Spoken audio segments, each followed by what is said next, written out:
मोदी सरकार ने पिछले कुछ सालों में कई योजनाएं और सुविधाएं शुरू की हैं, जिनका उद्देश्य गरीब और कमजोर वर्ग के लोगों, किसानों, महिलाओं और कारीगरों को लाभ पहुंचाना है।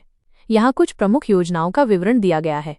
गरीबों और कमजोर वर्ग के लिए प्रधानमंत्री जनधन योजना। इसका उद्देश्य उन लोगों तक बैंकिंग सुविधाएं पहुंचाना है जिनके पास बैंक खाता नहीं है।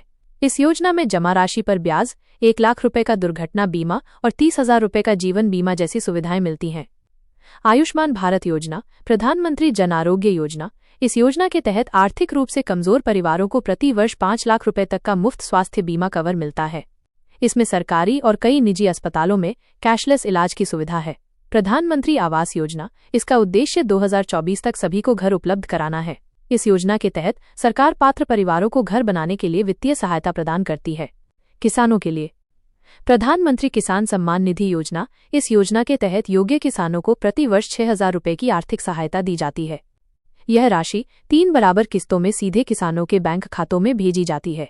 प्रधानमंत्री फसल बीमा योजना। किसानों को प्राकृतिक आपदाओं से होने वाले फसल के नुकसान से बचाने के लिए ये योजना शुरू की गई थी। महिलाओं के लिए प्रधानमंत्री उज्ज्वला योजना।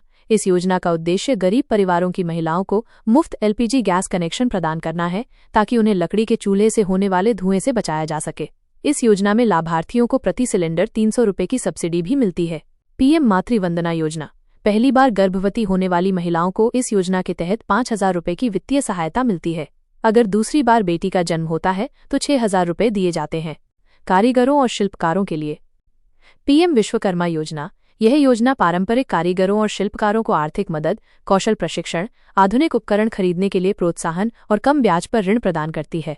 इस योजना के तहत 15 दिनों की ट्रेनिंग के दौरान 500 रुपए का स्टाइपेंड भी दिया जाता है। प्रधानमंत्री नरेंद्र मोदी ने जून 2024 में तीसरी बार भारत के प्रधानमंत्री के रूप में शपथ ली।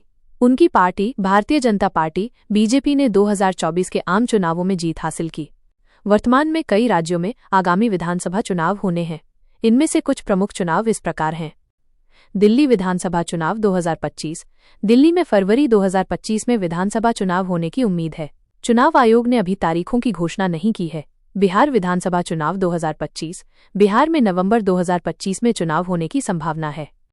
अन्य राज्यों के चुनाव 2026 में असम, केरल, तमिलनाडु, पश्चिम बंगाल और पुडुचेरी में चुनाव होने हैं, जबकि गोवा, मणिपुर, पंजाब, उत्तराखंड और उत्तर प्रदेश में 2027 में चुनाव होंगे। प्रधानमंत्री मोदी इन चुनावों को लेकर सक्रिय हैं और अपनी पार्टी के प्रचार में लगे हुए हैं। हाल ही में उन्होंने बिहार में एक रैली को संबोधित किया और कई विकास परियोजनाओं का शिलान्यास और उद्घाटन किया। राजनीतिक रणनीतिकार प्रशांत किशोर द्वारा स्थापित एक राजनीतिक दल है।